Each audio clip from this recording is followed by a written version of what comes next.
Well, New Mexico, the land of enchantment, certainly stands out when it comes to natural beauty, and it's also quite culturally diverse. But what you may not know is the state was one of 33 that enforced segregation among the races decades ago. For example, in schools, black students couldn't share classrooms with white students.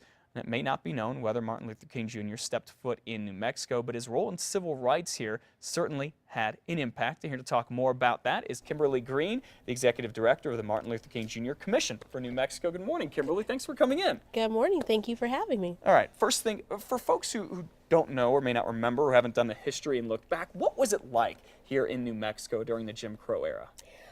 New Mexico was kind of similar to that of other areas in the country during the Jim Crow era. We did have a lot in the southern part of New Mexico, but we did have segregated schools, segregated public accommodations. We were battling a lot of the same things, and although we have a lot of different ethnic groups in New Mexico and we're diverse in that way, we had a very small black population or African American population. So a little different there. So even though we weren't in the South so much, so to speak, over on the East Coast, still what was going on there kind of was running rampant here as well. Absolutely. Segregated schools were permitted. Black and white fountains. Yeah. Blacks were not allowed at the lunch counters. We also had a lot of segregation with Latinos. So we had a lot of that going on here. So what happened? How did the change occur in New Mexico? The change occurred kind of as the change occurred in the country. Laws were passed that gave us all equal access. Equal rights. Equal rights, right, that's right, equal access. Yeah. Access to education equally, access to using the same public facilities. Sure. So as those things changed, the same things changed here, and people had to fight to enforce them.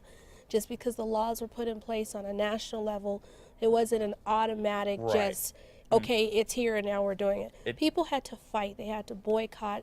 They had to fight to enforce the right, if you will. Yeah, just because the federal government in D.C. made a law, it didn't necessarily change people's opinions. No, it didn't. Instantly. So what did Martin Luther King Jr. do here in New Mexico, and how do you inspire people to go ahead and make those changes? I don't believe he ever visited New Mexico that I know of. But, I mean, Martin Luther King Jr., he inspired people everywhere.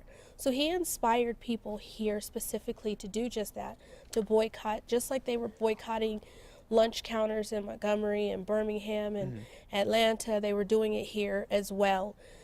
Just as they were protesting NAACP, they were helping to pay for a couple of kids' college educations to try to get them admitted into the University of New Mexico. So he inspired them to push.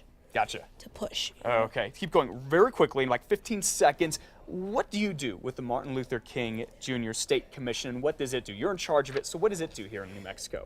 The Martin Luther King Jr. State Commission here in New Mexico, one of the things we do is we work a lot with students and teaching Dr. King's 6 principles of nonviolence. Right now, especially in the wake of a lot of anti-bullying going on, we're working with that with students in the schools.